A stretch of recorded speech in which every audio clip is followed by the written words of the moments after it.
Bien que les Éphésiens reçurent l'enseignement de Paul, d'Apollos et de Timothée, Paul priait cependant en leur faveur afin qu'ils puissent connaître l'infinie grandeur de la puissance de Dieu, à savoir cette même puissance qu'il déploya en Christ lorsqu'il ressuscita d'entre les morts, Éphésiens 1, 16 à 20.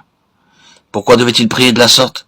Dans Éphésiens 1, 3, il est dit « Béni soit Dieu le Père de notre Seigneur Jésus-Christ, qui nous a bénis de toutes sortes de bénédictions spirituelles dans les lieux célestes en Christ. » Pour bénéficier de ces bénédictions, nous devons savoir recevoir en nous la puissance de sa résurrection. Et pour acquérir cette connaissance et cette foi, le Seigneur nous fera passer par des tentations et des souffrances, des peines et des difficultés. La même pensée se retrouve dans 1 Pierre 1, 7. Afin que l'épreuve de votre foi, plus précieuse que l'or périssable, qui cependant est éprouvé par le feu, ait pour résultat la louange, la gloire et l'honneur, lorsque Jésus-Christ apparaîtra. L'or est affiné au moyen du feu.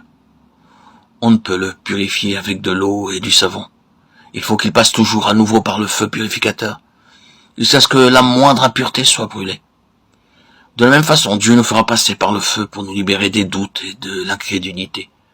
Nous pouvons nous imaginer avec une foi forte.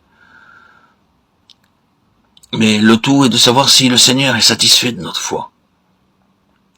À moins d'avoir la foi capable de s'approprier la puissance de sa résurrection journellement, le Seigneur ne sera pas satisfait. Paul dit dans Galates 2:20, Christ qui vit en vous. Le Christ vivant qui a vaincu la mort pour vous et pour moi, vit en nous pour vaincre tous les jours nos tentations. Si nous nous approprions par la foi la puissance de sa résurrection. Dans Genèse 17, le Seigneur dit, « Je suis le Dieu Tout-Puissant ». Il dit cela pour permettre à Abraham de bénéficier de sa grande puissance. Rien n'est impossible à Dieu. Il peut tout. Le Dieu d'amour et de miséricorde veut que nous ayons la foi qui fait l'expérience de sa toute-puissance et qui en bénéficie. À l'âge de 99 ans, Abraham se servait sans doute d'un bâton pour marcher, car lorsque nous vieillissons, nous devenons faibles et débiles. Aussi Abraham a dû se sentir très découragé et penser intérieurement ceci. Dieu m'a dit qu'il me donnerait un fils, mais il n'y a toujours pas d'enfant. Doutant beaucoup dans ses pensées, il s'appuyait sur un bateau à cause de sa faiblesse.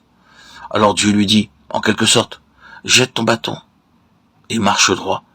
N'est plus cette allure de vieillard. Tu es un jeune homme, sans plus. Pour d'autres, tu as peut-être l'apparence d'une personne âgée, mais à mes yeux, tu es toujours jeune. Aussi Abraham a pu jeter son bâton, qui illustrait l'incrédulité, le désappointement et la faiblesse humaine.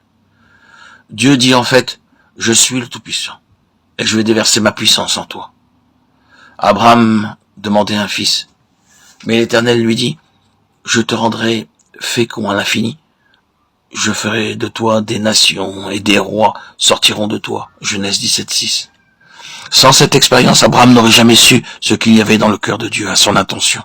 Lorsque nous passons par des souffrances, nous ne savons pas ce que Dieu a pour nous dans son cœur. Ce n'est que par la foi que nous réalisons nos bénédictions.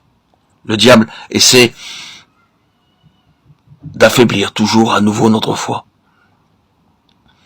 Il voudrait que nous regardions à l'homme en toutes choses, plutôt que de faire confiance à Dieu.